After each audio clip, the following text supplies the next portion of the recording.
Ah, yes. Come in. Take a seat. I will be only a moment.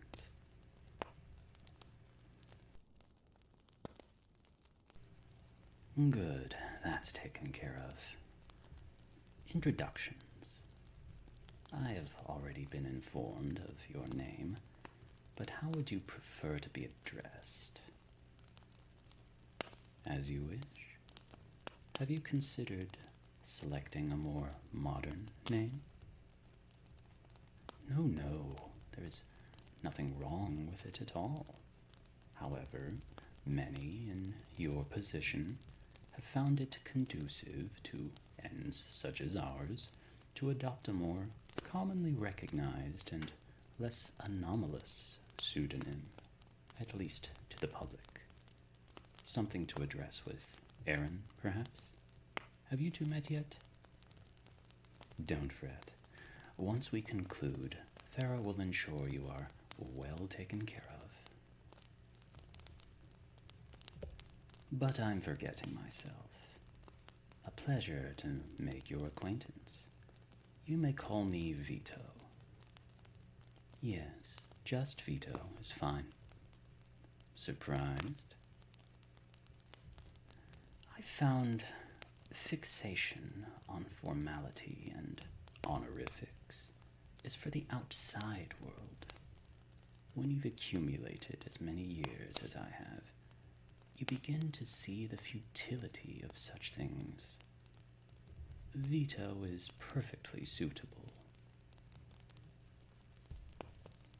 To the matter at hand, I understand you wish to seek asylum within my territory. Is that correct? I see. Why? Why do you wish to enter my protection? I find it very relevant. Within this order are countless others, some very much like yourself, who rely on me for their continued security. It is that self-same dedication to their protection that interests you, is it not?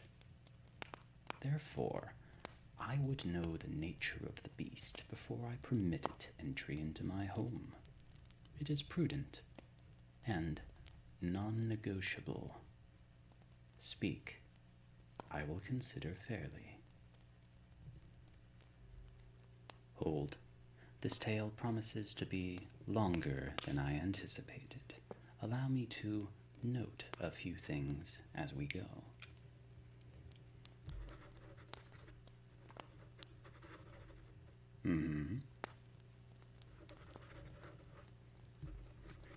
Yes.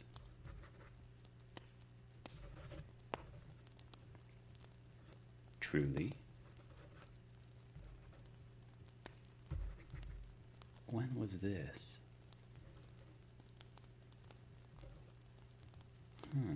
Remarkable. And she turned out...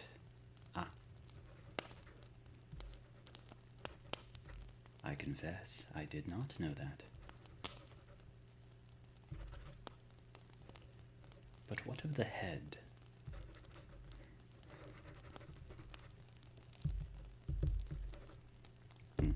Of course, retreat would be the only option at that point. At least from your position. The Norwegian might have felt differently. Is that it? Very good. A riveting tale, to be sure. You may wish to consider altering it for contemporary publication. Audiences of the postmodern First World lap such content up like a cat with a saucer of milk. Oh yes, with the right narrator, you could fetch a decent sum, so long as you are sure to obfuscate the details to secure your anonymity. Something to think about.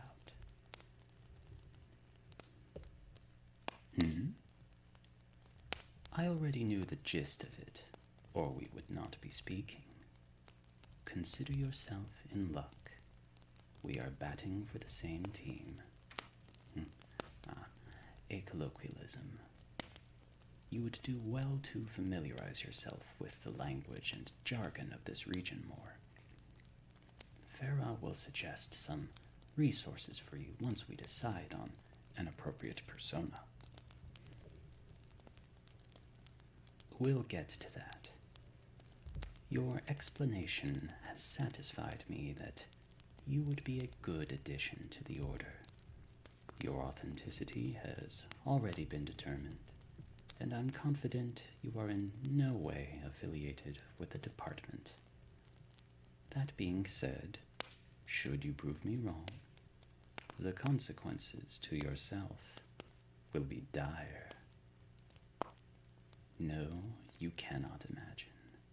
Not yet. Draw comfort in the knowledge that your loyalty will ensure you never experience the business end of my wrath. You've told me your story. Now I will tell you something of mine, so you know the basic history of the organization you are joining. 2 weeks ago was my 396th birthday. Of those many years, I have been undead for 372. The group you know as the Order of the Bloodless did not come into this world until my 101st year on Earth, and in its infancy, the Order looked nothing like what you know of today. It started as I and a handful of close compatriots took stock of the plight of our brethren. No, not our countrymen. The living were of no concern to us. I mean our fellow undead, especially the newly undead. Do you remember what it was like? Your awakening? I remember mine vividly. But I was fortunate. I awoke in the company of those who could inform and guide me about the new world I was just beginning to experience. They took me in, sheltered me from the gaze of the wretched department, and showed me everything that you and I now understand about the world. This advantage, this privilege, is something that I have treasured, for few are so lucky. Or perhaps luck was not involved. I have also often wondered about that. Was I fated to this? Or did I make my own fate with the roll of the die? Am I a pawn of God, or in stark defiance of him? You're right. I found no answer yet. Why expect to now?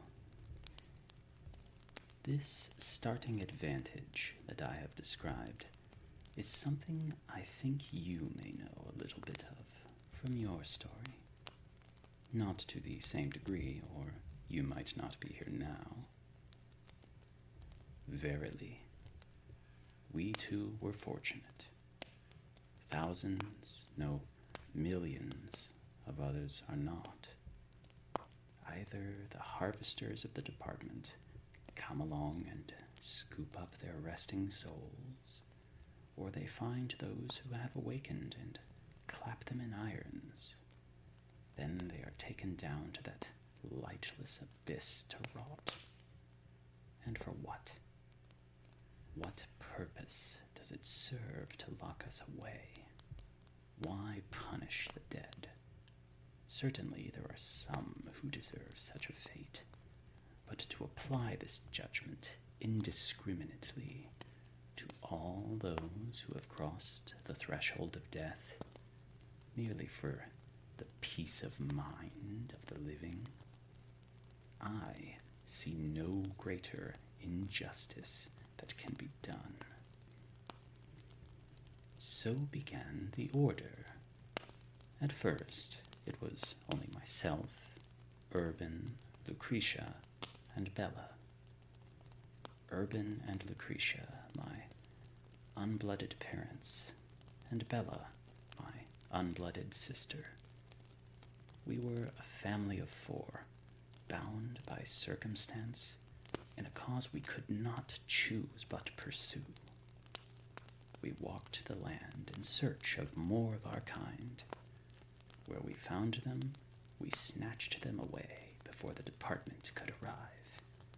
We told them the truth, that they had finished their first lives on earth and awakened to a glorious second life.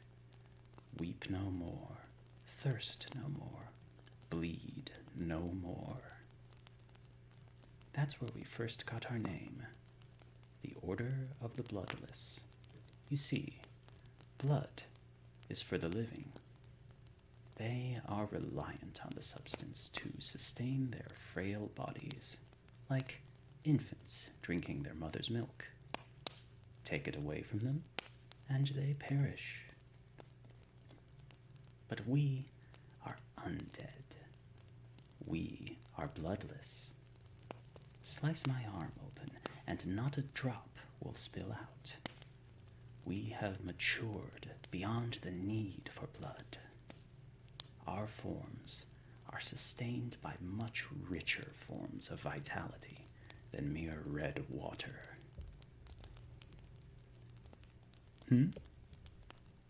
Oh, vampires. The blood drinkers. It pains me to say this, but they are damaged. Yes, damaged. As I have said, blood is for the living. To be a vampire is to willingly desert this wondrous new existence of undeath out of a gluttonous desire for unwholesome nutrient. Can you imagine being a grown adult who would refuse to eat anything or drink anything that was not human milk? Preposterous. I can see no cause for vampirism other than a severe trauma or wound in the psyche itself that desires regression over ascension. Yes. We treat them with courtesy, as one would treat a disliked acquaintance. If they come before us with the desire to amend their unwholesome ways, we are bound to offer assistance and return them to a right frame of mind. Yes, it happens all the time. Ask Aaron about his former bloodlust, but be gentle about it. Sometimes the memories cause him distress. Decades passed, and our order grew to number thousands across Europe. But the department and its harvesters became aware of our existence. Urban and Lucretia were taken. Bella and I fled to northeastern Europe, Poland, then Lithuania. What would you have done? Harvesters were falling on our numbers left and right. Even the 2 pinnacles of our order were smote. We had no other course open to us. It was our only hope to hide and see if any in the order would survive the culling. The remnant was few, but few are better than none. Lithuania proved ripe for our recruitment as well. Shades and revenants were flocking to us in droves. Bella and I learned from our mistakes in the Mediterranean. The culling would not repeat itself. And we learned the weaknesses of our most hated enemies, the harvesters. Chiefly fire, the bane of all, but also deep water, your senses cannot reach, and other things you will learn later. Centuries passed, and much the same happened. The Order of the Bloodless grew. Across the globe, we now outnumber the population of several metropolises. Our members no longer exclusively hide from the department. We have striven with them in battle and achieved victory. Souls have been saved from the hollow nether by our kindred. Our strongest presence on Earth is here in the American Northwest, but we have chapters back in Europe, Western Africa, scattered across Asia, and traveling hordes under the oceans. Yes, underwater.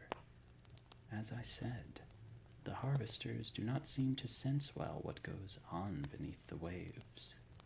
Some of our kind cannot abide the moving waters, but to others, the depths offer a haven. But the harvesters are not the only adversary. That jackal of Ethiopia has been most troublesome of late. She will be dealt with, and all her followers. The vampires are stirring from sloth. I do not know what they want, but they have been enemies in the past. And someone that I've been hunting for a long time has finally decided to show up.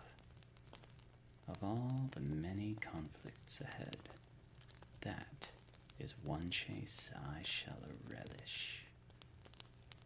And we now come back to you. I would welcome you into the Order of the Bloodless with open arms. But I must warn you, this role may be costly. We can offer you protection from your pursuers. We can also teach you to protect yourself and show you strengths you had no idea you possessed. In exchange, however, we require your service, your kinship, your allegiance in the fights to come. You, my friend, have two possible futures ahead of you. Turn around and walk out that door. We will part ways amicably, and you may seek refuge elsewhere. Or clasp my outstretched hand and join the ranks of a society that will forever change the world and everyone in it. What do you say?